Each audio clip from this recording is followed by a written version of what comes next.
मिर्ज़ा रियाजुल हसन आफंदी साहब MLC और दीगर मजलिस इत्तेहाद मुस्लिमीन के कारकुन कर रहे हैं।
औज़ुबिल्लाहि मिनश्शैतानिर्रजीम बिस्मिल्लाहिर्रहमानिर्रहीम अस्सलामु अलैकुम वरहमतुल्लाहि वबरकातुहू।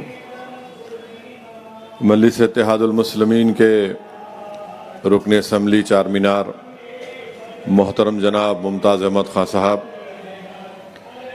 रुकन असम्बली याकूतपुरा मोहतरम जनाब अहमद पाशा कादरी साहब, रुकन असम्बली मलकपेट मोहतरम जनाब अहमद बलाला साहब, रुकन असम्बली नामपल्ली मोहतरम जनाब जाफ़र हुसैन मिराज साहब, औरंगाबाद से तशरीफ़ लाए महाराष्ट्र के मजलिस इत्तेहादुल मुस्लिमीन के सदर वो रुकन पार्लिमान मोहतरम जनाब इम्तियाज़ जलील साहब, MLC रियाजुल हसन आफंदी साहब, मजलिस इत्तेहादुल मुस्लिमीन के अराकीन बल्दिया मोअज़्ज़िज़ सदूर मोतमदीन, मजलिस इत्तेहादुल मुस्लिमीन के गयूर अराकीन मुहिबान मजलिस, पसे पर्दा बैठ कर सुनने वाली मेरी इज़्ज़तदा और माँ और बहनों, आप तमाम का बेहद शुक्रिया कि आपने अपना कीमती वक्त निकाल कर आज के जलसे हालात हाज़रा में आपने शिरकत की। आप जानते हैं कि आज दोपहर में 2 बजे से लेकर शाम में 5 बजे तक करीब 3 घंटे मजलिस इत्तेहादुल मुस्लिमीन के मौजूदा रुकन असम्बली और बल्दी हल्के के तीनों अराकीन बल्दिया के साथ आज मजलिस इत्तेहादुल मुस्लिमीन की तरफ से तीनों बल्दी वार्ड में हल्के असम्बली चारमीनार में 15 करोड़ की लागत से storm water drain, sewerage line, पानी की लाइन, सीमेंट रोड और VDCC रोड के नए कामों का इफ्तिताम अमल में लाया गया।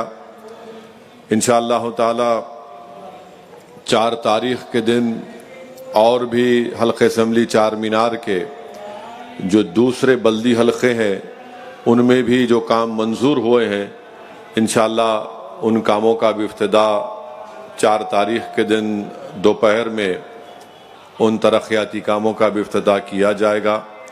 मैं आपको बताना ज़रूरी समझता हूँ कि हल्के असम्बली चारमीनार में मजलिस इत्तेहादुल मुस्लिमीन की नुमाइंदगी पर महबूब चौक मुर्गी चौक में एक नई मार्केट का इंशाअल्लाह ताला वहाँ पर काम शुरू होगा अन करीब में, जिसकी लागत 36 करोड़ रुपये है।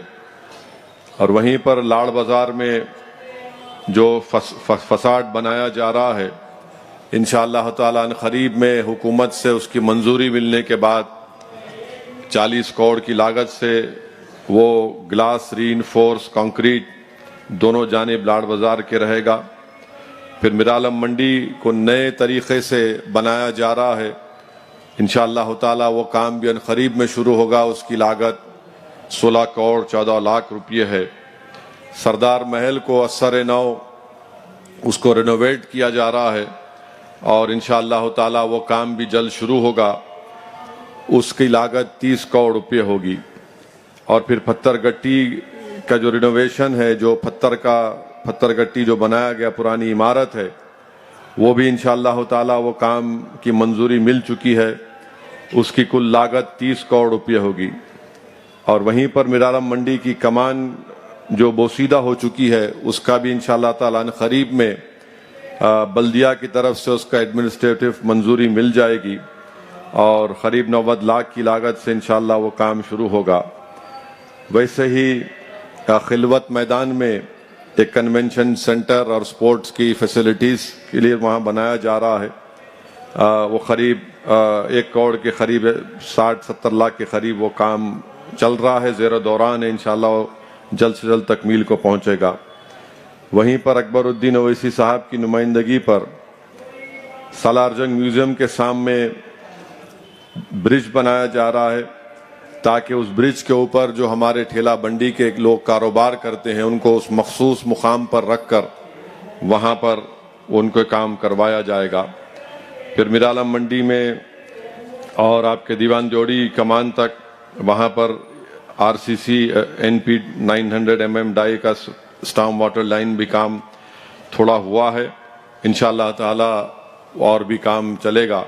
तो ये तमाम 10-11 कामों की फेहरिस्त मैं आपके सामने रखा हूँ और उसकी टोटल अगर आप करेंगे तो 209 करोड़ 35 लाख की लागत से ये पूरे काम इंशाअल्लाह ताला शुरू भी होंगे और इंशाअल्लाह ताला ये काम ख़त्म भी होंगे, तकमील को पहुँचेंगे।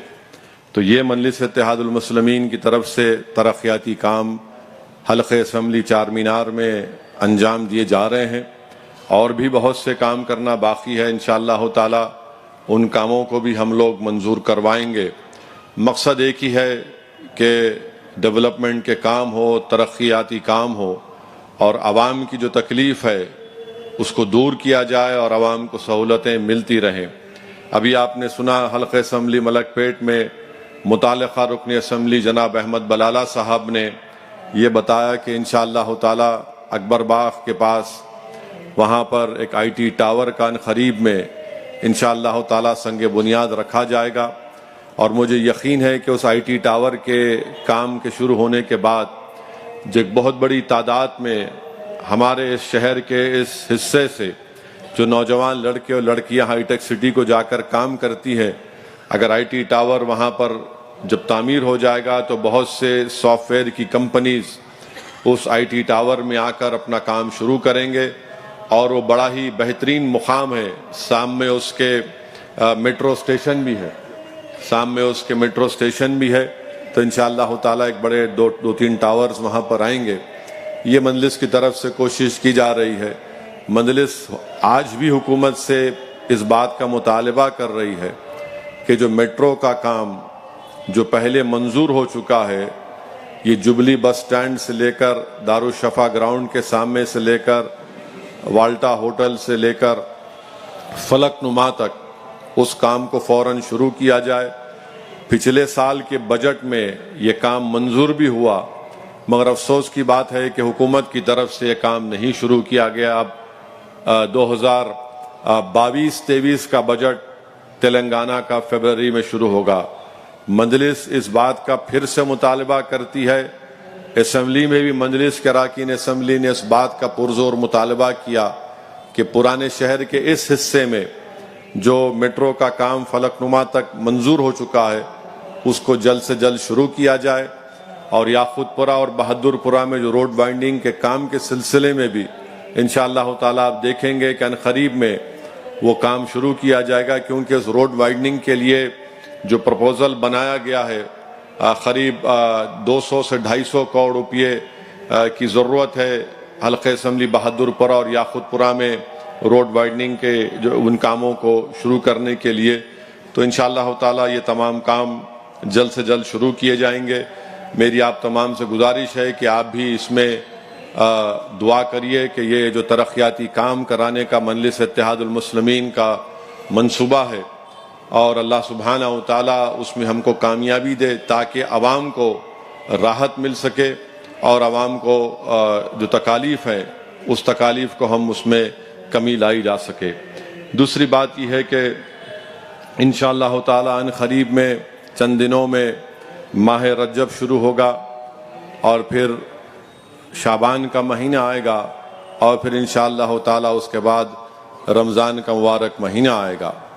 तो मेरी और हम तमाम की कोशिश होनी चाहिए कि हम रमज़ान मुबारक की तैयारी के सिलसिले में माह रजब और शाबान की कदर करें और अल्लाह से दुआ करते रहें कि अल्लाह सुब्हानहू व तआला हम तमाम को रमज़ान के मुबारक महीना हमको मिले और हम उसके फ़यूज़ व बरक़ात से, उसके हर हर लम्हे से, वो मुबारक महीना है, नुज़ूल कुरान का महीना है, अल्लाह सुब्हानहू व तआला हम तमाम को वो माह मुबारक अता करे। और साथ ही साथ आप जानते हैं कि माह रजब में शब मेराज की रात, जिसमें अल्लाह के रसूल सल्लल्लाहु अलैहि वसल्लम ने सफ़र मेराज किया और अल्लाह सुब्हानहू व तआला का दीदार किया, और उसी सफ़र में अल्लाह के रसूल सल्लल्लाहु अलैहि वसल्लम ने तमाम अम्बियाओं को अपनी इमामत में रसूलुल्लाह सल्लल्लाहु अलैहि वसल्लम ने नमाज पढ़ाई। और उसी सफ़र मेराज के बाद हम तमाम पर, मुसलमानों पर नमाज फ़र्ज कर दी गई। फिर इसी माह रजब में शेर खुदा हज़रत अली करमल्लाहु वजह की आमद हुई, और हम तमाम को ये बात याद रखने की ज़रूरत है कि हज़रत अली की ज़िंदगी की इब्तिदा अल्लाह के घर से हुई और आपकी ज़िंदगी की इंतहा भी अल्लाह के घर में हुई। तो अज़ीज़ान मिल्लत इस्लामिया, मैं अपनी तकरीर को उस दूसरी जानिब ले जाने से पहले ज़रूरी समझता हूँ कि माह रजब में इन दो तारीख़ों को याद रखें कि जिस दिन शेर खुदा की आमद हुई उस तारीख़ को याद रखिए, और मुझसे बेहतर उलमाए कराम आपको बताएंगे हज़रत अली करमल्लाहु वजह के बारे में, शेर खुदा के बारे में। और हदीस शरीफ में आया कि अल्लाह के रसूल सल्लल्लाहु अलैहि वसल्लम ने फरमाया कि सरकार ने फरमाया सल्लल्लाहु अलैहि वसल्लम ने कि शाबान अल्लाह का महीना है, और अल्लाह के महीने में अल्लाह का शेर आया। और सरकार दो आलम सल्लल्लाहु अलैहि वसल्लम ने फरमाया कि शाबान मेरा महीना है और रमज़ान मेरी उम्मत का महीना है। मेरे अजीज़ दोस्तों और बुज़ुर्गों, मैंने उलमाए कराम की ज़बान मुबारक से सुना कि जब शेर खुदा हज़रत अली की पैदाइश हुई और रसूलुल्लाह सल्लल्लाहु अलैहि वसल्लम ने हज़रत अली को अपने आगोश में, अपने गोद में लिया, तो लोग ये कह रहे थे कि यह बच्चा आँख नहीं खोलता। जब मोहम्मद मुस्तफ़ा सल्लल्लाहु अलैहि वसल्लम ने हज़रत अली करमल्लाहु वजह को अपने आगोश में, अपने गोद में लिया, तो हज़रत अली ने अपनी आँख खोली। तो अल्लाह के रसूल सल्लल्लाहु अलैहि वसल्लम ने बाद में फरमाया कि अली, मैंने जब तुम्हें गोद में उठाया तो लोग ये कह रहे थे कि तुम नहीं देखते, मगर तुमने आंखें खोली और मुझे देखा। तो हज़रत अली ने फरमाया, या रसूल अल्लाह सल्लल्लाहु अलैहि वसल्लम, मैं उस वक्त, उस उम्र में भी उस शऊर के उस मुकाम पर था कि मैं ये चाहता था कि दुनिया में जब अपनी आँख खोलूँ तो मैं सबसे पहले मोहम्मद मुस्तफ़ा सल्लल्लाहु अलैहि वसल्लम को देखूं। मेरे अजीज़ दोस्तों और बुज़ुर्गों, मैंने उलमाए कराम से हदीस शरीफ सुना कि अल्लाह के रसूल सल्लल्लाहु अलैहि वसल्लम ने फरमाया कि सिर्फ मुनाफिक ही अली से बग़्ज़ रखता है। अल्लाह के रसूल सल्लल्लाहु अलैहि वसल्लम ने फरमाया कि मुनाफिक ही हज़रत अली करमल्लाहु वजह से बग़्ज़ रखता है। तो जो हज़रत अली से बग़्ज़ रखता है उसकी पहचान मुनाफिक मोहम्मद मुस्तफ़ा सल्लल्लाहु अलैहि वसल्लम ने कर दी है। मेरे अजीज़ दोस्तों और बुज़ुर्गों, याद रखिए कि हज़रत अली करमल्लाहु वजह, आपकी उम्र उलमाए कराम फरमाते हैं कि 8 साल थी या 7 या 10 साल थी। आपने जब मोहम्मद मुस्तफ़ा सल्लल्लाहु अलैहि वसल्लम को नमाज पढ़ते देखा उम्मत की माँ हज़रत खदीजा के साथ, और बाद में रसूलुल्लाह सल्लल्लाहु अलैहि वसल्लम से हज़रत अली ने अर्ज़ किया कि या रसूलुल्लाह सल्लल्लाहु अलैहि वसल्लम, मुझे भी नमाज पढ़ना है, मुझे नमाज पढ़ने का बड़ा शौक़ पैदा हो गया है। रसूलुल्लाह सल्लल्लाहु अलैहि वसल्लम ने फरमाया कि जाओ मेरे चचा से पूछो कि क्या तुम दीन को कबूल करोगे। वो जाकर अपने वालिद से पूछते हैं, अबू तालिब से, तो फरमाते हैं कि जो मोहम्मद सल्लल्लाहु अलैहि वसल्लम तुमको हुक्म करेंगे तुम उसको कबूल करो। मेरे अजीज दोस्तों और बुजुर्गों, वाक़यात में ये भी आया, उलमाए कराम ने यह भी फरमाया कि अल्लाह के रसूल सल्लल्लाहु अलैहि वसल्लम ने हज़रत अली करमल्लाहु वजहो के साथ घर में आपने अहले खुरैश को दावत दी खाने की कि आओ तुम दीन को कबूल करो, दीन इस्लाम को, मेरे काम में ताउन करो, क्योंकि अल्लाह ने कुरान में फरमा दिया और अल्लाह ने कुरान में फरमाया कि आप अपने रिश्तेदारों को दावत दीजिए। तो सब खाना खा रहे थे और खाने के बाद किसी ने भी कुछ नहीं कहा। अबू जहल था, शुएबा था, तमाम बड़े बड़े अहले खुरैश के वो लोग थे। तो उलमाए कराम की ज़बानों से मैंने सुना और पढ़ा कि जब किसी ने कुछ नहीं कहा तो हज़रत अली करमल्लाहु वजहो, जो आपकी उम्र अभी 8-9 साल की थी, आप अपने एड़ियों के बल खड़े होकर हाथों को उठाकर पुकार कर कहते हैं कि या रसूल अल्लाह सल्लल्लाहु अलैहि वसल्लम, मैं आपका साथ दूंगा, मैं आपका साथी बनूंगा। मेरे अजीज दोस्तों और बुजुर्गों, आप फिर रसूलुल्लाह सल्लल्लाहु अलैहि वसल्लम ने हज़रत अली को कहा कि जाओ दीन इस्लाम की दावत दो। तो उलमाए कराम ने बड़ा खूब लिखा कि शेर खुदा ने मक्के से लेकर बदर तक, बदर से लेकर खंदक तक, खंदक से लेकर खैबर तक और खैबर से लेकर हज़रत अली ने कूफा तक अल्लाह की राह में अपनी जिंदगी को गुजारा। मेरे अजीज दोस्तों और बुजुर्गों, उलमाए कराम ने लिखा कि अज़मत अली के बारे में लिखा, करमल्लाहु वजहो के बारे में, कि जब अल्लाह के रसूल सल्लल्लाहु अलैहि वसल्लम ने फरमाया कि मैं इल्म का शहर हूं और अली उसका दरवाजा है, तो हज़रत जिब्रील जमीन पर आए, एक इंसान की शक्ल में आकर हज़रत अली से पूछे कि क्या यह सच है कि मोहम्मद सल्लल्लाहु अलैहि वसल्लम ने फरमाया? तो हज़रत अली ने कहा कि ये मोहम्मद सल्लल्लाहु अलैहि वसल्लम, रसूलुल्लाह सल्लल्लाहु अलैहि वसल्लम ने फरमाया। तो हज़रत जिब्रील जो इंसान की शक्ल में थे उनसे पूछा, अच्छा ये तो बताओ कि जिब्रील कहाँ है अभी? हज़रत अली आसमानों की तरफ नजर उठाकर देखे, दाएं देखे, बाएं देखे, मशरिक को देखा, मगरिब को देखकर कहा कि या तो तुम जिब्रील हो या फिर मैं हूं। हज़रत जिब्रील ने कहा कि नहीं, आप अली हैं और मैं जिब्रील हूं। अज़मत अली के बारे में शेख मुहद्दिस अब्दुल हक दहलवी रहमतुल्लाह अलैह अपनी किताब मुदारिजुन नबुव्वा में लिखते हैं कि जब मक्का फतेह हुआ और बुतों को मक्के से, हरम से साफ किया जा रहा था, एक बहुत बड़ा बुत हुबल, उसको काबतुल्लाह पर रख दिया गया था। एक दूसरी रिवायत में आया कि ऊंचे मुकाम पर रखा गया। तो हज़रत अली ने फरमाया कि या रसूलल्लाह सल्लल्लाहु अलैहि वसल्लम, आप मेरे कंधे पर खड़े हो जाइए। अल्लाह के रसूल सल्लल्लाहु अलैहि वसल्लम ने कहा कि नहीं अली, तुम मेरे कंधे पर खड़े हो जाओ और उन बुतों को साफ करो। जब शेर खुदा रसूलुल्लाह सल्लल्लाहु अलैहि वसल्लम के कंधे मुबारक पर खड़े होकर उस बुतों को साफ कर रहे थे, तो रहमतुल्लाह अलमीन सल्लल्लाहु अलैहि वसल्लम ने पूछा कि बताओ अली, तुम अपने आप को कैसा पाते हो? तो हज़रत अली ने फरमाया, या रसूल अल्लाह सल्लल्लाहु अलैहि वसल्लम, मैं पूरे हिजाबात उठ गए, मैं जिस तरफ अपना हाथ फैलाता हूं वो चीजें मेरी हाथ को लग जाती हैं। और फिर बाद में जब हज़रत अली काबतुल्लाह की जमीन पर आए, कंधे मुबारक से उतर कर, हज़रत अली मुस्कुरा रहे थे। रसूलुल्लाह सल्लल्लाहु अलैहि वसल्लम ने पूछा कि अली क्यों मुस्कुरा रहे हो? हज़रत अली ने फरमाया करमल्लाहु वजहे ने कि या रसूलुल्लाह सल्लल्लाहु अलैहि वसल्लम, मैं इतनी ऊंचाई पर था, पूरे हिजाबात उठ गए थे, अब जमीन पे आया हूं।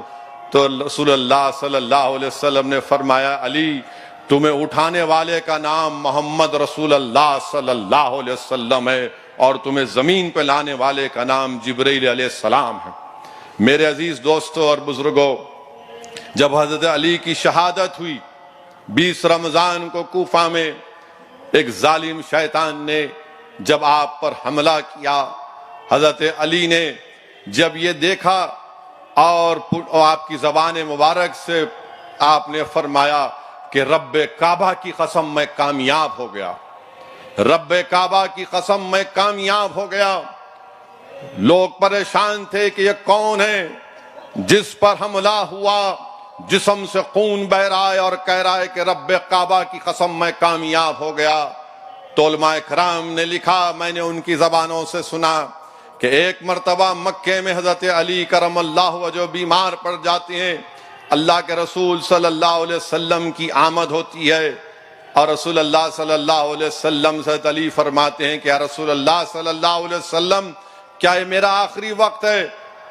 तो रसूल अल्लाह सल्लल्लाहु अलैहि वसल्लम इरशाद फरमाते हैं कि नहीं अली, तुम्हारा जब आखिरी वक्त आएगा तुम्हारे खून से तुम्हारी दाढ़ी मुबारक लाल हो जाएगी। और जब कूफा की जामा मस्जिद में फजर के वक्त शेर खुदा पर हमला किया इस शैतान ने, हजरत अली ने देखा कि आपकी दाढ़ी मुबारक अपने खून से लाल हो गई थी। तो आपने पुकार कर कहा कि रब्बे काबा की कसम मैं कामयाब हो गया। रिवायतों में आया कि शहादत से एक दिन पहले बैतुल माल में हजरत अली ने पूरा माल गरीबों में बांटा और वहीं पर दो रकात नफिल नमाज पढ़ के शेर खुदा ने दुआ की, या अल्लाह मैंने गरीबों में हकदारों में उन माल को पूरा बांट दिया। या अल्लाह, मेरे अजीज दोस्तों और बुजुर्गों, ये अजमत अली है। और याद रखिए, अगर आज भी कोई सच्चे दिल के साथ शेर खुदा का नाम लेकर पुकारता है तो कमजोर से कमजोर के दिल में भी उसकी हरारत पैदा हो जाती है, जिस्म में एक ताकत पैदा हो जाती है। मैं आपसे इसलिए कह रहा हूं कि हालात से हमको डरने और घबराने की जरूरत नहीं है, हालात से हमको मरूब होने की जरूरत नहीं है, ना हमको अपने सर को झुकाने की जरूरत है, ना हमको बातिल ताकतों की ताकत को देखकर बुज़दिली के मजारे करने की जरूरत है। अगर हम अली के नाम लेवा हैं तो इन बातिल ताकतों से मुकाबला करना पड़ेगा। और नौजवानों जो शेर खुदा का नाम लेते हैं, सुनो शेर खुदा ने क्या फरमाया था। हजरत अली ने फरमाया था कि अगर समंदर है और समंदर के अंदर एक शराब का खतरा गिरेगा और समंदर सूख जाएगा और उस सूखी हुई जमीन पर अगर घास उठेगी और मेरा घोड़ा अगर वो घास खाएगा तो मैं उस घोड़े पर बैठना पसंद नहीं करूंगा। याद रखो, जो लोग शराब पीते हैं, जो लोग नशा करते हैं, तुम किस जबान से किस मुंह से शेर खुदा का नाम लोगे? बल्कि जो लोग सिगरेट भी पीते हैं, तुम किस मुंह से किस जबान से शेर खुदा का नाम लोगे? तुम किस जबान से उनका नाम लोगे? तो इसलिए अपने आप को पाक करना जरूरी है। अपनी जबानों को, अपने दिमाग को, अपने दिलों को साफ रखना जरूरी है। मेरे अजीज दोस्तों और बुजुर्गों, कुरान सुन्नत पर अमल करना है, अहले बैत से मोहब्बत करना है, सहाबा इकराम से मोहब्बत करना है, तभी जाकर हमको कामयाबी और कामरानी हमारे मुकद्दर में आएगी। अगर हम निफाक की कैफियत में रहेंगे तो याद रखिए इसका फायदा दुश्मन उठाएगा, इसका फायदा वो बातिल ताकतें उठाएंगी जो हमको कमजोर करके हमको खत्म करना चाहती हैं। मेरे अजीज दोस्तों और बुजुर्गों, अपने हौसलों को बुलंद रखिए, हिम्मतों को और मजबूत करिए, नाउम्मीदी को अपने करीब आने मत दीजिए। आप याद रखिए कि अल्लाह सुब्हानहू तआला सब चीज का देखने वाला है। अल्लाह सुब्हानहू तआला हर फैसला करने वाला हमारे लिए काफी है। अगर हम शेर खुदा के नाम लेवा है, जिस तरह शेर खुदा ने अपने हाथ में एक तलवार थी और दूसरे हाथ से खैबर के दरवाजे को हिलाया, और लिखने वाले ने लिखा कि एक ऊंचा दरवाजा था, किसी ने कहा 40 फीट ऊंचा, 40 फीट विड्थ थी। शेर खुदा ने एक हाथ से उसको हिलाया और जब उखाड़ कर फेंका तो 40 फीट दूर जाकर गिरा। अल्लाह पर अटूट यकीन रखो। और हम अल्लाह से भी दुआ करते हैं कि या अल्लाह, तुझे तेरे नबी करीम मोहम्मद मुस्तफ़ा सल्लल्लाहु अलैहि वसल्लम का वास्ता, या अल्लाह तुझे तेरे हबीब की आल अहले बैत का वास्ता, तुझे शेर खुदा का वास्ता, या अल्लाह हमारे हाल पर रहम फरमा। इस मुल्क में जो चारों तरफ से हमको दबाने की और हमारे वजूद को मिटाने की कोशिशें वो शैतानी ताकतें कर रहे हैं, परवरदिगार तुझे तेरे शेर खुदा का वास्ता हमारे हौसलों को हमेशा बुलंद रख या अल्लाह। रब्बे करीम इंशाअल्लाह ताला हमारे हौसलों को बुलंद रखेगा। हमको डरने और घबराने की जरूरत नहीं है मेरे अजीज दोस्तों और बुजुर्गों। अगर हम अल्लाह से मोहब्बत करते हैं, अल्लाह को अपना रब मानते हैं, तो कुरान और सुन्नत पर अमल करना पड़ेगा। अहले बैत से मोहब्बत करना पड़ेगा, शेर खुदा से मोहब्बत करना पड़ेगा, खुलफाए राशिदीन से मोहब्बत करना पड़ेगा। और उनकी तालीमात पर जब अमल पैरा होंगे तो यकीनन कामयाबी हमारे कदम को चूमेगी। डरने और घबराने की जरूरत नहीं है। तीसरी अहम बात जो मैं आपके सामने अर्ज करना चाह रहा था कि आज हमारे मुल्क में हम देखते हैं कि मुख्तलिफ तरीकों से नई नई बातें की जाती हैं। मेरे अजीज दोस्तों और बुजुर्गों, आज से थोड़े दिन पहले जलसा हुआ बहादुरपुरा में, किशनबाग पर जलसा हुआ। तो मैंने उस जलसे में, जिसको अंग्रेजी में कहते हैं लाइटर वेन में, कांग्रेस के बहुत बड़े लीडर के बारे में कह दिया। तो पूरे कांग्रेसियों को इतनी तकलीफ हुई कि आने ऐसा दिख रहा था कि उनको सोना, उनका बैठना, उनका आराम करना पूरा बर्बाद हो गया। माने ऐसा वो असदुद्दीन ओवैसी ने ऐसा कह दिया, ये कह दिया, वो कह दिया। माने ये कांग्रेस के और ये जो अपने आप को सेक्युलर और लिबरल लोग बोलते हैं, इनका एक उसूल है, तुम सबको बोलना, गांधी परिवार को नहीं बोलना। और फिर दूसरी तरफ ये संघ परिवार है, तुम सबको बोलो, हमारे मोदी को मत बोलो। यानी ये क्या है? तुम लोग आसमान से टपके क्या? अगर हम बोले हैं तो इतना चीखे मारे हैं। बाज लोग तो लिखे कि असदुद्दीन ओवैसी साहब आप इतना पढ़े हुए हैं, इतना वो फुला वहां से पढ़े, यहां से पढ़े, ये आपको जेब नहीं देता ये ऐसा बोलना। अब क्या मैं तुम्हारे से पूछ के स्किप राइटिंग पे बोलूं? तुम जो बोलेंगे मैं बोलूं? तुम कांग्रेस पार्टी के दफ्तर के तबलची हो गए, गाओ तुम, कौन रोक रहा तुमको? मगर मेरी जबान तुम्हारे सोच के मुताबिक नहीं चलेगी। कर चलिए, मैं तो एक लाइटर वेन में कहा तो किसी कांग्रेसी ने कहा आपको जेब नहीं देता। अरे जेब देता नहीं देता मेरी जूती पर। पहले यह बताओ कि जम्मू में जो आसिफा बच्ची का रेप हुआ था, उसका कत्ल हुआ था, उन कातिलों की और रेप करने वालों की तायीद करने वाला तुम्हारे नेता के साथ चल रहा है। बताओ फिर क्या है ये? इस पर कोई जवाब देंगे आप? तो बोले नहीं, कोई भी आ सकता। अच्छा, कोई भी आ सकता है तो फिर आसिफा क्या क्या करोगे?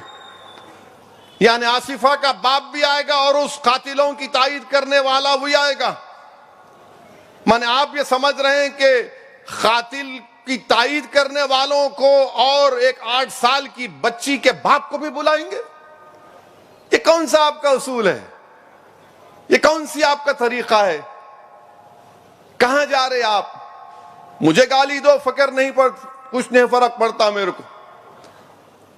जितनी गाली दे सकते दो, डिक्शनरी में जितनी गाली है खाली कर दो, कुछ फर्क नहीं पड़ेगा मुझे, क्योंकि मैं जो कुछ कह रहा हूं वो सच्चाई है।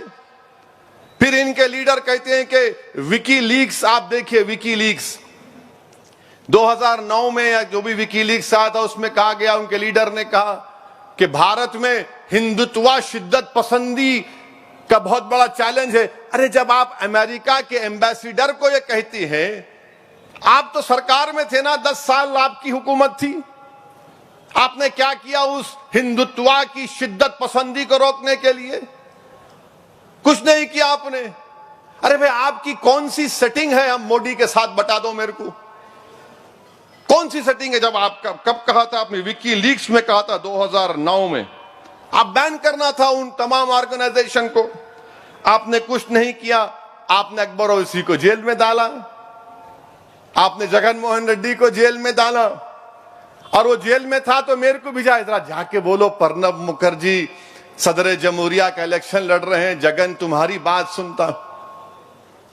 आप बताओ आपने क्या किया? भाई आखिर आपका चक्कर क्या है? कौन सा आप ऐसी सेटिंग करके बैठे हुए हैं नहीं मालूम। माने अजीब और गरीब मामला है। माने वो कोई किसी ने अच्छा कहा मुझे कि अपना काम बनता, भाड़ में जाए जनता। हाँ, जो भी करेंगे। आप बताइए कौन सा काम आप कर रहे हैं और आप हम पे उंगली। जहां के इलेक्शन लड़ते उनके लड़ने से उन्हें जीत जाते। अरे कब तक बोलेंगे बाबू मैं मर्द नहीं मेरा भाई मर्द। आप कभी देखे कि आप में कितनी कमजोरी है। इम्तियाज जलील साहब महाराष्ट्र से आते हैं। मैं शुक्रगुजार हूं कि थकन के बावजूद भी इम्तियाज साहब आज के जलसे में शिरकत किए। 15 साल कांग्रेस हुकूमत की महाराष्ट्र में, 15 साल। वहां पे कांग्रेस आज कौन से तीसरे नंबर पे है? चौथे नंबर पर। चौथे नंबर पर, नंबर 4। अब मैं बोलता नहीं तो नंबर 2 है, बोलते हमको लिख जा रहे, उधर मिला रहे। नंबर 4 है आप, नंबर 4 है। अब वहां पे इम्तियाज जलील के पीछे पड़ गए। ए इम्तियाज तू क्या कर रहा है? क्या करना, हमारा काम हम करेंगे। आप 4 नंबर पे आ गए। गुजरात में हम 13 सीट लड़े, कोई भी नहीं जीते। नहीं, वो हैदराबाद से शेरवानी आई थी, हमको परेशान कर दिया। अरे 13 लड़े, बाकी सब छोड़ दिए। लड़ो, जीतना था नहीं। हर जगह पर, यानी आपके साथ जब हम थे 1998 से, जब चंद्राबाबू नायडू मुत्तहिदा आंध्र प्रदेश में बीजेपी की तायीद किए, 98 से लेकर 2012 तक हम कांग्रेस की तायीद करें। जब क्या दूध के दूल्हे हुए थे? तुम्हारे दूल्हे भाई थे हम।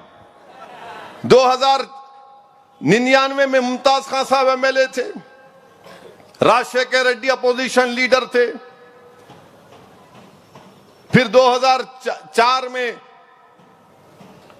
तेलुगु देशम गई, कांग्रेस आई, सरकार बनी दिल्ली में। 2004 से 2012 तक हम सपोर्ट किए।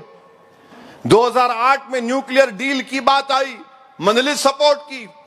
अच्छा, हद तो यह है कि उस वक्त आंध्र प्रदेश की असेंबली में किरण कुमार रेड्डी चीफ मिनिस्टर, उनके खिलाफ तहरीक अदम एतमाद उनकी पार्टी लेकर आई।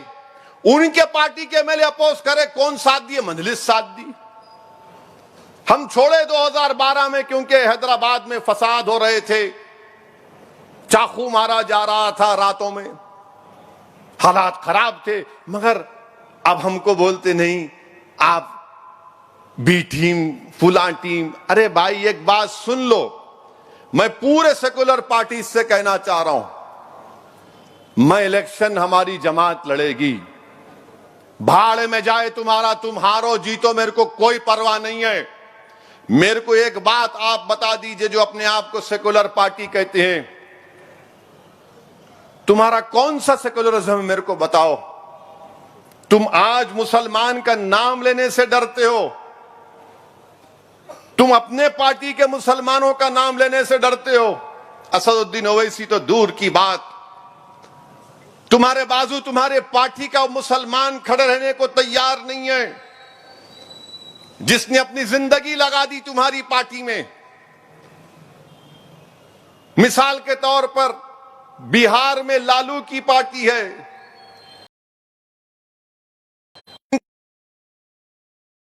बरसों से लालू के साथ थे। जब उनसे पूछा गया कि तुम्हारा बेटा जो अमेरिका में पढ़ता है वो वापस आएगा बिहार को, तो उनके पार्टी के सीनियर लीडर ने कहा कि मैंने अपने बेटे से कह दिया कि भारत को वापस मत आओ, यहां पर कोई मुस्तकबिल नहीं है। बोलो, उनसे पूछो क्यों कहा उन्होंने। आपकी पार्टी के हैं, उनसे पूछो। आप उत्तर प्रदेश में समाजवादी पार्टी है, अखिलेश यादव, मुलायम सिंह यादव की सीट अपनी पत्नी उनकी जीत जाती है, बेगम साहिबा। और कौन हार जाते? आजम खान हार जाते। ये क्या है भाई, बताइए कैसे हार जाते आजम खान रामपुर से और आप जीत जाते हैं मैनपुरी से। हम ये सवाल करते तो इनको तकलीफ हो जाती। आखिर 186 सीट 2019 में कांग्रेस और बीजेपी लड़े, कितनी जीती कांग्रेस? मजलिस थी नहीं वहां पे। 15 सीट। पूछो कांग्रेसियों से, जब ये चुपते हुए सवालात मैं करता हूं तो बोलते नहीं तुम हमारे साथ क्यों नहीं है। मैं क्या अलादीन का चिराग हूं, जिन हूं तुम्हारे पीछे आने को? वो तुम्हारा जिन तुमको हरा रहा, मैं जिन बोला तो उस पर इतनी तकलीफ हुई उनको। वो जिन बोले क्या बोलो उसको, क्या बोलूं बताओ आप? नहीं क्यों बोले? रे भाई लाइटर वेन में बोला। तुम इतना उसको, मैंने पूरे सोशल मीडिया पे मेरी तकरीर को इतना चलाए कि जो लोग नहीं देखे तो वो भी देख लिए। माशाअल्लाह, इनसे बड़ा अक्लमंद कोई नहीं हो सकता, याद रखिए। माने जो काम आपका दोस्त नहीं करता ये दुश्मन कर देते हैं माशाअल्लाह से। माने हर जगह पर आप देख रहे हैं। अब आप इनसे पूछिए जाकर, ये सेकुलर पार्टी से, भाई आप मुसलमान का नाम क्यों नहीं लेना चाहते? तो बोलेंगे अरे नहीं नहीं बीजेपी से लड़ना है। अच्छा बीजेपी से लड़िए, कौन नहीं लड़ो बोल रहा आपको? लड़िए, लंगोट कसिए, लड़िए, हम भी लड़ रहे हैं। नहीं मगर अगर हम मुसलमान का नाम लेंगे तो बीजेपी को फायदा हो जाता। अच्छा कैसे फायदा होता भाई बताओ, कैसे फायदा होता बताओ? हम भी तो जानना चाह रहे कैसे फायदा होता। हमारा वोट तो चाहिए मुसलमानों का आपको, मगर हमारे साथ ठहराने के लिए हम आपके लायक नहीं हैं। वोट तो चाहिए मगर इज्जत नहीं देंगे। वोट तो चाहिए मगर मोहब्बत, जबान से नहीं बोलेंगे कि हम तुम्हारे साथ खड़े हैं। नहीं, डर है मोदी को फायदा हो जाएगा। और खुद कांग्रेस के बहुत बड़े लीडर जो मुल्क के डिफेंस मिनिस्टर थे, एंटनी ने कहा हालिया दिनों में कि अब हम ज्यादा मुसलमानों की ताईद में नहीं बोलना चाहिए, इसकी वजह से हमारी वजह से हारे। आप तो बोल दो कि भारत के मुसलमानों का वोट नहीं चाहिए हमको, बोलो ना। आप क्यों नहीं बोलते? आपका लीडर एंटनी एक बात कहता है, अब हम इस तरह का रवैया नहीं रख सकते। तो कौन सा रवैया रखेंगे आप? कौन सा रवैया रखेंगे आप बताओ? यही तो झगड़ा है मेरा, यही तो हमारी कोशिश है कि भारत की जमहूरियत शिराकतदारी की जमहूरियत है, ये वन वे ट्रैफिक की जमहूरियत नहीं है। अरे जब हर जात और बरादरी के लोगों की उनका लीडर उनका जीत कर आता है भारत की पार्लियामेंट में, हर छोटी छोटी बरादरी का उनका नेता पार्लियामेंट नजर आता है। किसका नजर नहीं आता? मुसलमानों का नहीं आता। बताओ कितने एमपी भारत की पार्लियामेंट में?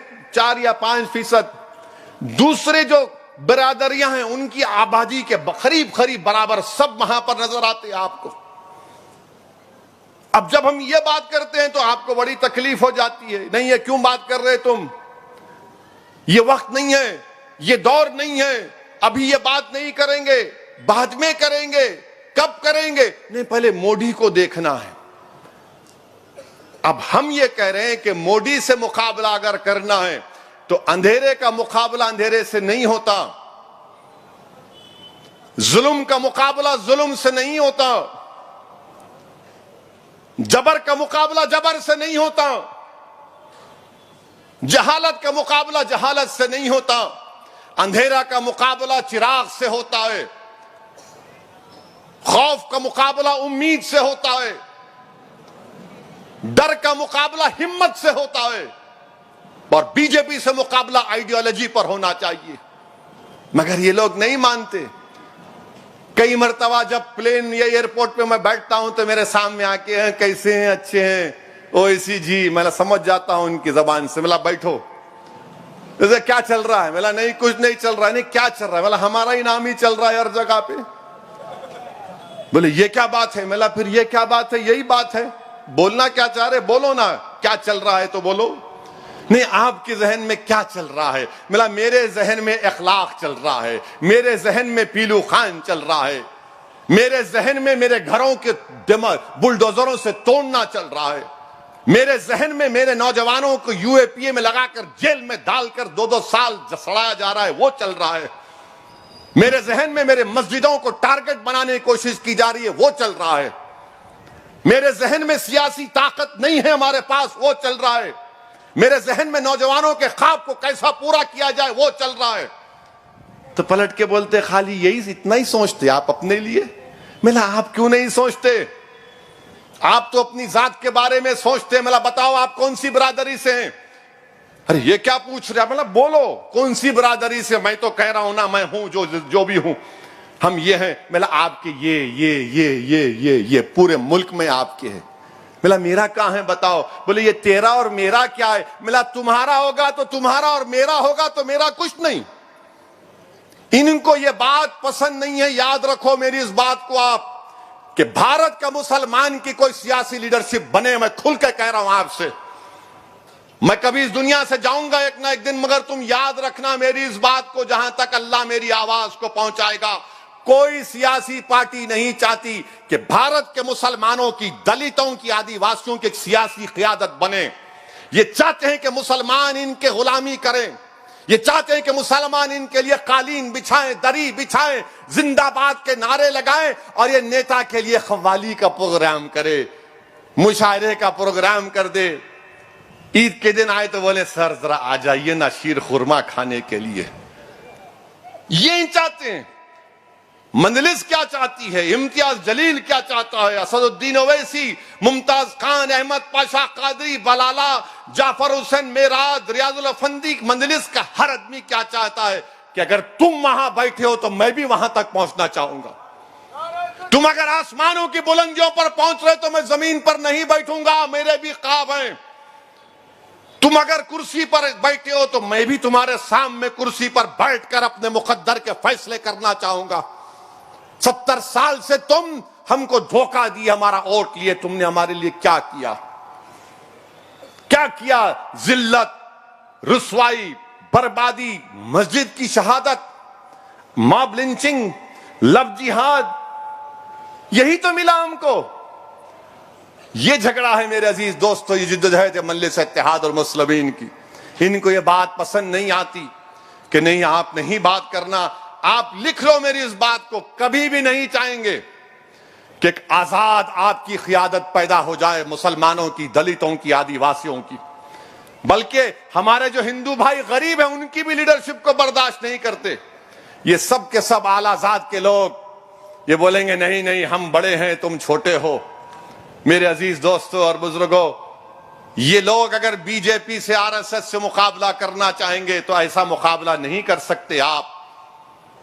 आपको मुसलमानों का अगर साथ देना है, साथ लेना है, तो आप ये सोचकर मत चलिए इन्हें कहां जाएंगा, हमको ही वोट डालेंगा।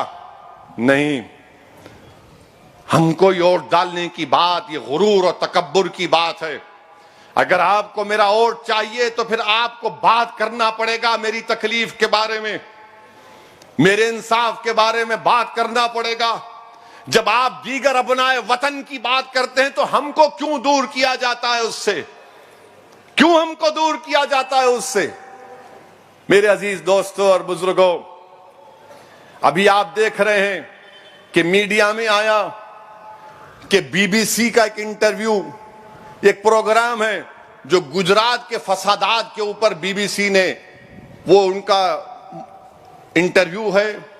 उस वक्त के गुजरात के मुख्यमंत्री, वजीर आला, जो अब देश के वजीर आजम और प्रधानमंत्री हैं, तो मोदी सरकार ने उस बीबीसी के इंटरव्यू को अंग्रेजों के बनाए हुए कानून के तहत इंडिया में, भारत में, यूट्यूब पर, ट्विटर पर इसको बैन लगा दिया, इसको बैन लगा दिया। चलिए अब हम वजीर आजम से पूछना चाह रहे हैं, गुजरात में आप नहीं थे मुख्यमंत्री, नहीं थे, मोदी नहीं थे, कोई आया था मार्स से, सैटर्न से आया था, कोई प्लेनेट से आया होगा क्या? हम, आप नहीं थे, आके मार के चला गया। बिल्किस बानो का रेप आपकी सरकार नहीं थी, कोई और था। और फिर वहां पर वो जो कांग्रेस के एक्स एमपी हैं राज्यसभा के, जिनकी जिस्म के 6 टुकड़े करके उनको जला दिया गया, जिसके पास कांग्रेस का एक नेता जाकर नहीं मिला, उनको भी नहीं मारे। वो आसमान से लोग आए थे, आके स्पेसशिप में बैठ के रॉकेट में चले गए। आपकी जिम्मे आप नहीं थे, आप थे ही नहीं। मरने वाले जो भी थे उनमें से स्पेस से आए, उतरे, ठक ठक ठक ठक काम करे, बैठे, निकल गए। आप नहीं थे, चलिए मान लिया आप नहीं थे, और आपने, बीजेपी ने उसका वो प्रोग्राम को बैन कर दिया। बैन करा ना, पढ़े ना न्यूज, आप लोग पढ़ते ना, बीबीसी का, बोले नहीं नहीं दिखाना, नरेंद्र मोदी के बारे में दिखा रहे आप, गलत है, हम इजाजत नहीं देंगे, हम उसको बैन लगा दिए। मैं वजीर आजम से पूछना चाह रहा हूं और बीजेपी के नेताओं से पूछना चाह रहा हूं, चलिए गुजरात में आपने बीबीसी का इंटरव्यू बंद कर दिया, महात्मा गांधी के कातिल गोडसे के बारे में नरेंद्र मोदी की राय क्या है? गोडसे के बारे में क्या राय है बताइए हमको। कातिल है ना गांधी का, मानते ना आप लोग, या आप भी थोड़ा डाउट में आ गए? मानते ना? उन्होंने गांधी को गोली मारे, कब मारे? 30 जनवरी को। अब आ रही 30 जनवरी, वो कांग्रेस के नेता बोले 26 जनवरी को मार दिए कहते। क्या बात है प्यारे, हम समझ रहे थे किसी और के कान में फूल है, नहीं मालूम। उन्होंने बोले अच्छा मैं पढ़ा 26, ठीक है, हो पढ़े होंगे, क्या मालूम। बहरहाल 30 जनवरी को गोडसे ने गांधी का कत्ल किया ना, तो भारत का सबसे बड़ा टेररिस्ट कौन हुआ? आजाद हिंदुस्तान का सबसे टेररिस्ट कौन है? तो गोडसे मुर्दाबाद बोलेंगे नहीं बोलेंगे? बोलेंगे ना। अब गोडसे के ऊपर पिक्चर बन रही, गोडसे के ऊपर पिक्चर बन रही, क्या भारत के प्रधानमंत्री गांधी के कातिल की पिक्चर को बैन करेंगे या जनता को बोलेंगे जाके देखो? पिक्चर बन रही गोडसे के ऊपर, नाथूराम गोडसे के ऊपर पिक्चर बन रही है, और उसमें ये मैं खुद देखा हूं आने से पहले, उन्होंने बोल रहे कि गोडसे गांधी को क्यों मारा। तो भारत के प्रधानमंत्री, वजीर आजम और बीजेपी से हम पूछ रहे हैं कि आपके बारे में बीबीसी को दिखाया तो बड़ी तकलीफ लगी, मिर्ची लगी, बैन, और गांधी को मारने वाले का पिक्चर भारत में रिलीज होगा या बैन होगा, हम पूछना चाह रहे बीजेपी से। आप तो बोलेंगे, उन्होंने क्या बोलेंगे नहीं मालूम ना, टैक्स भी माफ हो। अच्छा, आप मैटनी शो देखने के कायल नजर आ रहे मेरे को। बहरहाल पिक्चर के ऊपर बैन करेंगी नहीं करेंगी, हम बीजेपी से चैलेंज कर रहे हैं, पूछ रहे हैं, आप गोडसे के पिक्चर पर बंद कराओ। चलो, नरेंद्र मोदी महात्मा गांधी से बड़े नहीं है, कोई बड़ा नहीं हो सकता, गांधी अंबेडकर से कोई बड़ा नहीं हो सकता। जब गांधी को मारने वाले का पिक्चर बन रहा है तो बीजेपी बैन लगाओ ना। वो एक मैं पिक्चर नहीं देखता हूं, मुझे पसंद नहीं है, टाइम वेस्ट ऑफ टाइम है। 2 घंटे बैठ के देखते, उसको कौन देखते जी? अब यहां बैठ के देख रहे, सुन रहे, देखो आप भड़काओ भाषण को, कुछ इल्म लेके जा रहे हैं यहां से आप। वो एक पिक्चर ने वो रंग कहते क्या है, कपड़े का रंग, बैन। अरे वो छोड़ो, गांधी के कातिल का पिक्चर बन रहा है, क्या बीजेपी आरएसएस उस पिक्चर को बैन करेगी नहीं करेगी? 2013 में भिंडरानवाला पर एक पिक्चर बनी थी, बैन लग गया, तो गोडसे पर पिक्चर कैसा बना रहे हैं लोग? मोदी के बारे में गलत दिखाए तो बैन, इंडिया में बैन बैन, और गांधी को मारने वाला जो गांधी को गोली मारा उस पर कोई बैन बैन नहीं। क्यों भाई, गोडसे आपका क्या लगता है? गोडसे से इतनी मोहब्बत क्यों है? ये कब तक जबान पे गांधी, दिल में गोडसे की मोहब्बत चलेगी? गोडसे पर जो पिक्चर बन रही है, गवर्नमेंट ऑफ इंडिया को एक क्लियर कट स्टैंड लेकर कहना पड़ेगा कि गोडसे की पिक्चर पर बैन लगेगा और कोई थिएटर में रिलीज नहीं होगी गोडसे की पिक्चर। जब यूट्यूब पर नरेंद्र मोदी के बारे में दिखाया जाता, गुजरात के बारे में, आप नहीं थे, हम तो बोले ना आसमान से आए, मारे, चले गए, मगर यूट्यूब पे आपके बारे में कोई नहीं दिखाना। गोडसे के बारे में पिक्चर बनेगी तो कैसा भारत बना रहे हैं आप? हम पूछना चाह रहे हैं बीजेपी से। और G20 के दिल्ली में पोस्टर लगे हुए अंग्रेजी में, G20 in mother of democracy. माने जमहूरियत की मां के देश में G20 हो रहा है और यूट्यूब पे बैन लग रहा है। वाह, गांधी के कातिल का पिक्चर बन रहा है, मगर मोदी के खिलाफ कोई यूट्यूब में बीबीसी का प्रोग्राम बैन बैन बैन, और गोडसे की तारीफ में ढाए ढाए ढाए। ये कौन सी मोहब्बत है? अच्छा, आप जाइए, आप जानते गोडसे कौन था? अब आप सुनो, उसका ऑपरेशन करेंगे आज। अच्छा, और एक चीज बीजेपी वाले बता दो, आरएसएस वाले, ये गोडसे और सावरकर में कितनी मोहब्बत थी। गोडसे और सावरकर में बहुत मोहब्बत थी, बहुत बहुत मोहब्बत थी। समझे नहीं समझे? अलग मोहब्बत थी। देवदास पारो की मोहब्बत थी, रोमियो जूलियट की मोहब्बत थी नहीं थी? बोलो नहीं थी। Okay, I will take it back. मगर आप बताओ ना, अच्छा ये बोलो, क्या इनके एक एमपी ने गोडसे की तारीफ नहीं की? नहीं की, तारीफ की एमपी ने। बड़ी मोहब्बत थी गोडसे को सावरकर के साथ, कोई डिनाई नहीं कर सकता। अब आप देखो, एक किताब में पढ़ा था, उसको आप भी पढ़ो। गोडसे अपना, जब उस पर सजा हुई तो कोर्ट में अपना बयान दिया सजा से पहले के, मैं क्यों गांधी को मारा। 30 जनवरी को गांधी के कत्ल का दिन है, हमको याद रखना है। गांधी को हम बाबा कौम कहते हैं, फादर ऑफ द नेशन। अब गोडसे ने अपनी तकरीर में क्या कहा था, अब आप सुनो। वो ये बोलता है कि गांधी की तालीमात से जो भारत को आजादी मिली, हम उसको खो देंगे। ये गोडसे की सोच है। और उसने ये भी कहा कि गांधी जो है, जो भूख हड़ताल करते थे, उससे वो भूख हड़ताल इसलिए करते थे गांधी के उस वक्त हिंदू और मुसलमानों में इत्तेहाद को मजबूत किया जाए। दिल्ली में खुतबुद्दीन बख्तियार काकी रहमतुल्लाह अलैह की दरगाह है, उस दरगाह पर हमला हुआ था तो गांधी खुतबुद्दीन बख्तियार काकी रहमतुल्लाह अलैह की दरगाह पर गए और भूख हड़ताल पर बैठे। बाद में हिंदू सिख सब मुसलमान आके बोले कि गांधी अब हम नहीं लड़ेंगे। ये गोडसे कहता है।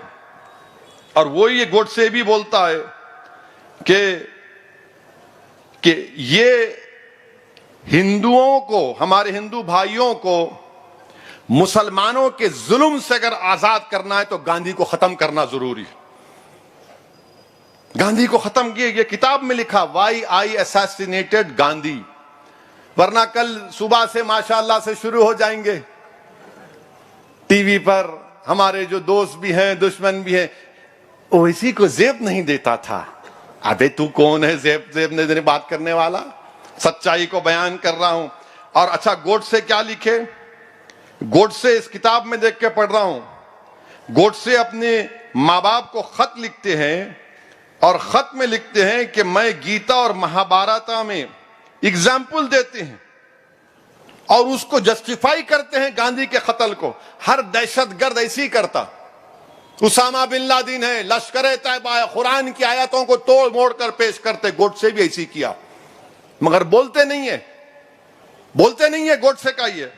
अच्छा, गोडसे क्या बोला कि जब मेरे को फांसी दी जाएगी, मेरी अस्थियों को, मेरे राख को सिंधु रिवर में डालना, क्योंकि उस सिंधु रिवर में गांधी की अस्थियां नहीं डाली गई थी। इतनी नफरत थी गोडसे को गांधी से।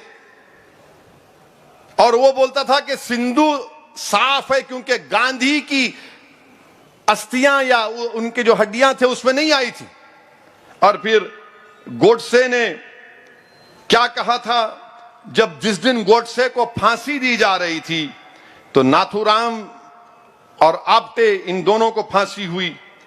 वो लोग क्या नारा लगा रहे थे? अखंड भारत अमर रहे और वंदे मातरम का नारा लगा रहे थे। और फिर वो एक तराना गाए। क्या था तराना? नमस्ते सदा वत्सले। अब हम आरएसएस से पूछना चाह रहे हैं, क्या ये नमस्ते सदा वत्सले आपके पास सुबह में जो लकड़ियां फिराते, आप 90 साल चड्डी पहने, अब पैंट पहन के फिरा रहे, तो क्या आप ये पढ़ते नहीं पढ़ते? बोलो हमको। मैं क्वेश्चन कर रहा हूं, बोलो आप। और कोर्ट में भी, कोर्ट से किसी भी किस्म से शर्मिंदा नहीं था गांधी के कत्ल के लिए, किसी भी किस्म से रत्ती बराबर भी उसको कोई शिकवा नहीं था कि उसने गांधी को मारा। और उसने कहा कि ये मेरी मॉरल ड्यूटी थी, मजहबी ड्यूटी थी कि मैंने गांधी को मारना था। मेरे अजीज दोस्तों और बुजुर्गों, ये इनकी मिसाल है। हम 30 जनवरी से पहले भारत के प्रधानमंत्री से, नरेंद्र मोदी से ये डिमांड करते हैं कि गोडसे पर जो पिक्चर बनाई जा रही है आप बैन लगा दो। जिस कानून के तहत आपने आपके बारे में जो बीबीसी ने बैन किया, इस गोडसे की पिक्चर पर बैन। कोई थिएटर में कोई पिक्चर नहीं बननी चाहिए। क्या कोई टेररिस्ट को ग्लोरीफाई कर सकता है? क्या कोई गांधी के मारने वाले को हीरो बनाकर पेश करेंगे आप? बताइए आप, ये बीजेपी खामोश क्यों है इस पिक्चर के बारे में? तो बोलेंगे नहीं, फ्रीडम ऑफ एक्सप्रेशन, इजहार हक की आजादी। अगर इजहार हक की आजादी वहां पर क्यों खत्म हो जाती? सब पे लेके आओ ना, अपने आप पे लेके आओ। नहीं होता। मेरे अजीज दोस्तों और बुजुर्गों, फिर हमारे मुल्क में यहां पर एक और चल रहा है, अभी मैं देखा हूं कि मोदी सरकार सुप्रीम कोर्ट जजेस का अपॉइंटमेंट में नाम भिजाई, तो 2 जजेस का नाम इन्हों एक्सेप्ट ही नहीं करे। क्यों एक्सेप्ट नहीं करे? एक मद्रास हाई कोर्ट में एक नाम भिजाए कि इनको हाई कोर्ट का जज बनाओ, तो मोदी सरकार यह बोलती इनके नाम से हम मुत्तफिक नहीं है, इत्तेफाक नहीं करते, इसलिए कि उस जिस साहब को जज का सुप्रीम कोर्ट ने भिजाया कि भाई इनको जज बनाओ, तो गवर्नमेंट लिख के भिजाती कि ये वो साहब हैं जो फेसबुक पर मोदी के खिलाफ लिखे, इसलिए हम इनको जज नहीं बनाएंगे, हम कबूल नहीं करते इनको। कहां के? चेन्नई के, मद्रास हाई कोर्ट के। और फिर सुप्रीम कोर्ट ने उसके जवाब में कहा कि अगर कोई प्राइम मिनिस्टर के खिलाफ कोई मजमून शेयर करता है, उसकी बुनियाद पर आप उसको जजशिप से डिनाई नहीं कर सकते। सुप्रीम कोर्ट ने जवाब में कहा, उन्होंने पेपर में मीडिया में दे दिया। और एक जज साहब को, माने एक वकील को, जो भी थे, उनको जज नहीं बनाया, बीजेपी ने कबूल नहीं किया। क्यों? क्योंकि उन्होंने CAA कानून के खिलाफ सोशल मीडिया पे लिखा। अच्छा, हैरत की बात यह है, हैरत तो नहीं बल्कि हम देख रहे हैं कि बीजेपी महिला मोर्चा के एक लीडर है और उन्होंने अपने ट्विटर या जो भी है, उन्होंने अपने चौकीदार लिखी अपने नाम के साथ, और वो बीजेपी महिला मोर्चा की हैं। उन्होंने ईसाइयों के मजहब तब्दीली पर झूठ लिखा, उनको जज के लिए कबूल कर लिए मोदी जी, उनको। अब आप बताइए फिर क्या हो रहा है? जुडिशरी हमारे मुल्क में संविधान और आइन के लिहाज से आजाद रहना चाहिए। अब जब आप इस तरह के लोगों को जज नहीं बनने दे रहे और ऐसे लोगों को आप जज को बनाना चाहते हैं, तो फिर आप खुद फैसला कर ले, अवाम फैसला कर ले। मेरा मानना यह है कि अदलिया इंसाफ करता है, अदलिया आजाद है भारत के आइन के मुताबिक। Theory of separation of powers में एग्जीक्यूटिव इंडिपेंडेंट है, लेजिस्लेचर इंडिपेंडेंट है, जुडिशरी इंडिपेंडेंट। मगर यहां पर देश की बीजेपी की सरकार कुछ और कर रही है। और फिर आप देखते हैं कि कर्नाटका में इलेक्शन हो रहे, तो कर्नाटका में बीजेपी का एक लीडर है, इसका नाम नलीन कतील है। उन्होंने क्या बोल रहे? ए रोड, ड्रेनेज, पानी कुछ मत बात करो, खाली लव जिहाद, लव जिहाद। कहीं का लव जिहाद है? इंदौर में अभी आ रहा था, मुझे किसी ने बताया, मध्य प्रदेश इंदौर में 24 साल की एक हिंदू बच्ची ने अपनी बर्थडे पार्टी में चंद मुसलमानों को बुलाया, बजरंग दल घुस गई वहां पे। नहीं नहीं नहीं, मजहब तब्दील हो रहा है यहां पर। अबे बर्थडे पार्टी में बुलाए, बच्ची बालिग है, बच्चे बालिग है, बैठ के बर्थडे पार्टी कर रहे हैं। नहीं नहीं नहीं, मजहब तब्दील हो रहा। पुलिस उठा के लेकर गई उनको। बच्ची को बोले, बच्ची बोली मैं कंप्लेन नहीं करती, हमारी बर्थडे पार्टी है, बर्थडे पार्टी है। यानी क्या हमारे मुल्क में हो रहा है? घरों को तोड़ दिया जा रहा है, बुलडोजर लगा के तोड़ दिया जाता है। और फिर ये बीजेपी का कर्नाटका का उनका सदर ये कह रहा है, अच्छा, फिर अमित शाह कर्नाटका गए और जाकर बोले कि मोदी ने राम मंदिर बनाया, और बाज लोग टीपू सुल्तान की तारीफ करते। अमित शाह साहब सुनो, टीपू सुल्तान की तारीफ क्यों करते हम? क्योंकि जब भारत की नई आईन की किताब लिखी गई, बाबा साहेब अंबेडकर ने आईन बनाया, नेहरू थे, सरदार पटेल थे। कौन कौन थे? नेहरू थे, सरदार पटेल थे, श्यामा प्रसाद मुखर्जी थे, मौलाना अबुल कलाम आजाद थे, राजेंद्र प्रसाद थे। इन तमाम बड़े बड़े लीडर्स की मौजूदगी में रफी अहमद किदवाई थे। इन तमाम की मौजूदगी में जब पहला कॉन्स्टिट्यूशन की किताब बनी, उसमें उन तमाम लोगों की फोटोज है। राम सीता की है, गुरु नानक की है, बुद्धा की है, महावीर की है, झांसी की रानी की है, बादशाह अकबर की है, और टीपू सुल्तान की भी है उसमें। जिन्होंने मुल्क के आईन पर पहली किताब पर साइन किया, उसमें टीपू की फोटो है। और टीपू की हम तारीफ क्यों करते? टीपू गद्दार नहीं था, टीपू वफादार था। टीपू बुज़दिल नहीं था, टीपू बहादुर था। टीपू अंग्रेजों से गुलामी को कबूल नहीं किया। टीपू ने अंग्रेजों के खिलाफ झंडा उठाया कि इस मुल्क को अंग्रेजों की गुलामी से आजाद कराऊंगा, और टीपू शहीद हो गया। अपने हाथ में तलवार थी टीपू की। और ये अंग्रेजों के जो गुलाम थे आज टीपू को गाली देते हैं। टीपू ने माफीनामा लिखकर नहीं दिया था अंग्रेजों को, मैं मुझे माफ कर दो। टीपू ने 7 खत तो छोड़ो, 1 खत टीपू ने नहीं लिखा अंग्रेजों को। आज आप कहते हैं कि टीपू सुल्तान गद्दार है। अरे फिर कौन वफादार है बताओ? और फिर ये सेकुलर पार्टियों को आप पूछो, भाई आपको क्या बोलना है इसके ऊपर? कुछ नहीं बोलेंगे। नहीं, मुसलमानों का वोट तो होना, मगर बोलते क्यों नहीं? अरे नहीं, समझो ओवैसी साहब, मोदी को फायदा होता। अरे मोदी को फायदा तुम्हारी नाअहली से हो रहा है। मोदी को फायदा तुम्हारे सही काम करने के तरीके से नहीं करने से हो रहा है।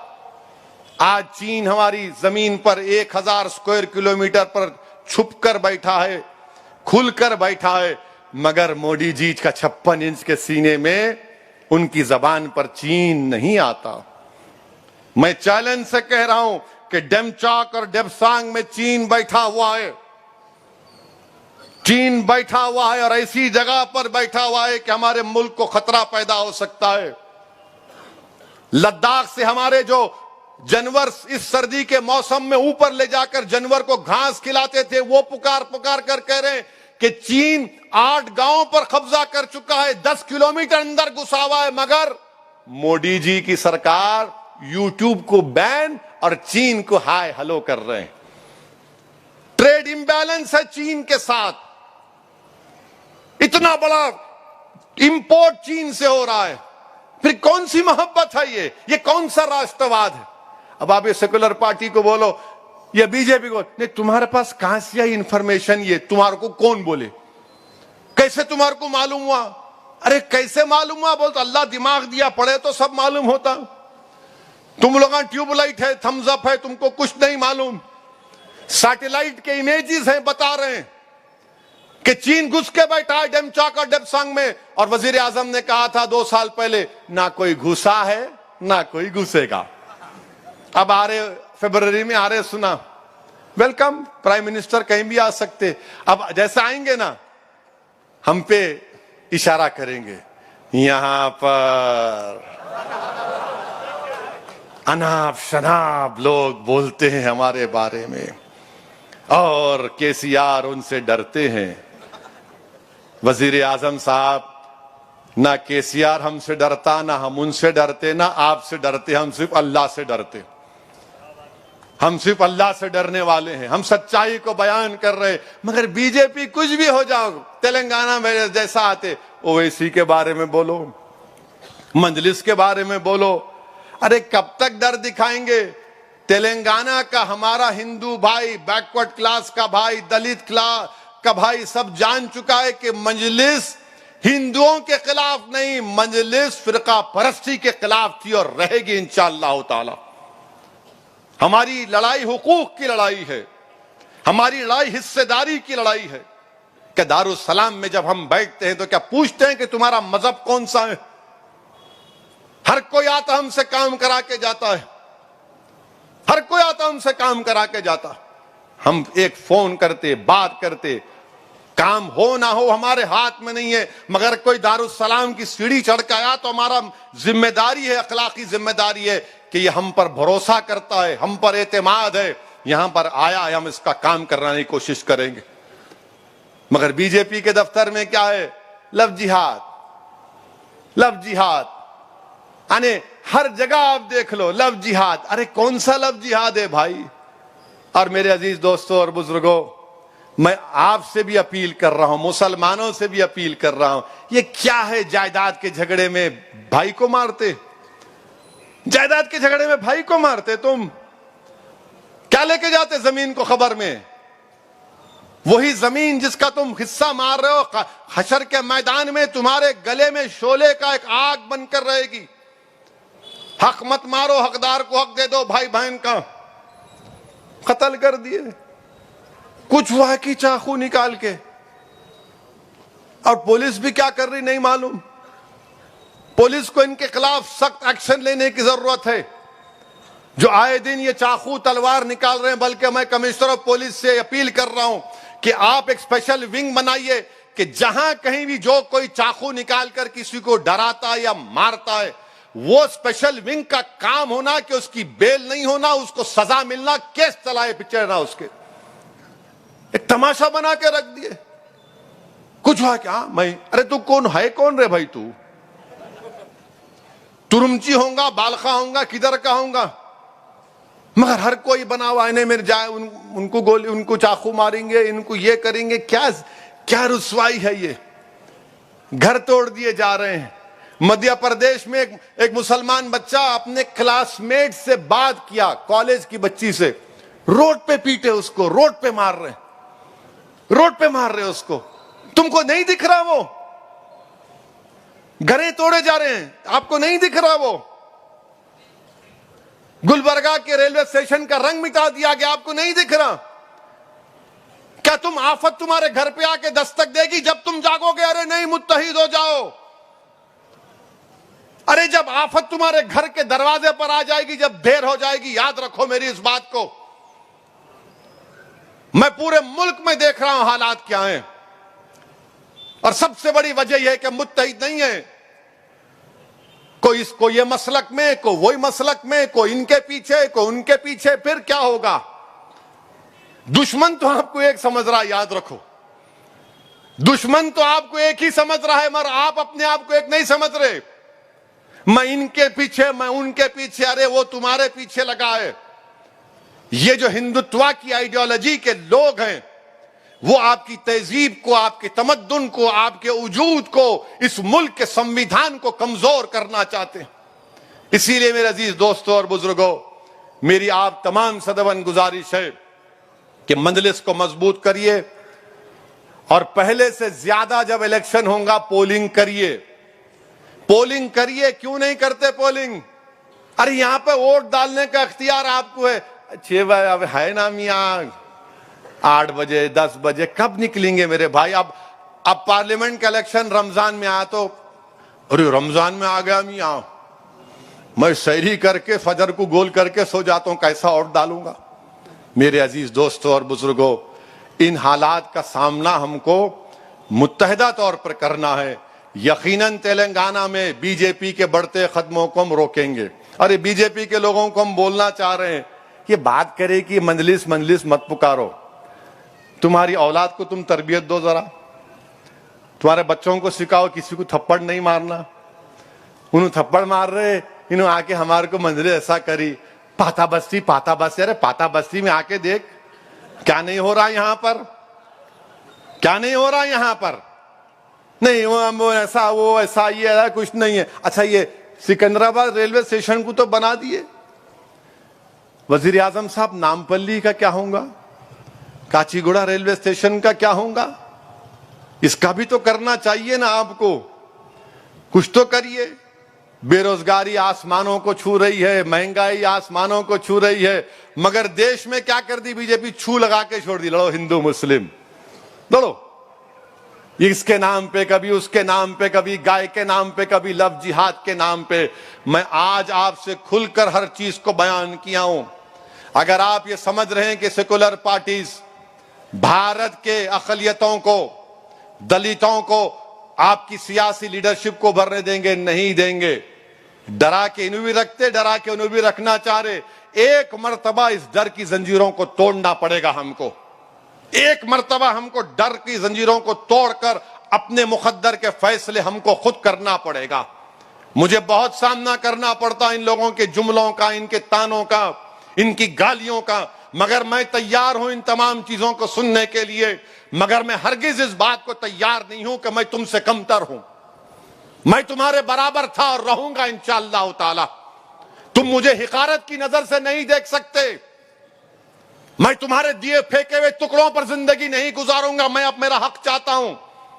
जिस तरह तुम इज्जत की जिंदगी गुजारते हो, मुझे भी इज्जत की जिंदगी गुजारने का मौका मिलना चाहिए। डरा कर जिंदगी नहीं गुजार सकते हम नौजवानों। आपको आगे बढ़ना है। ये मुस्तकबिल की लड़ाई जो मजलिस आज लड़ रही है, आपके मुस्तकबिल को अच्छा रखने की लड़ाई है। मैं फिर से आप तमाम का शुक्रिया अदा करता हूं कि आप इस जलसे में शिरकत किए, इसको कामयाब किए। वाखिर दावान अल्हम्दुलिल्लाहि रब्बिल आलमीन।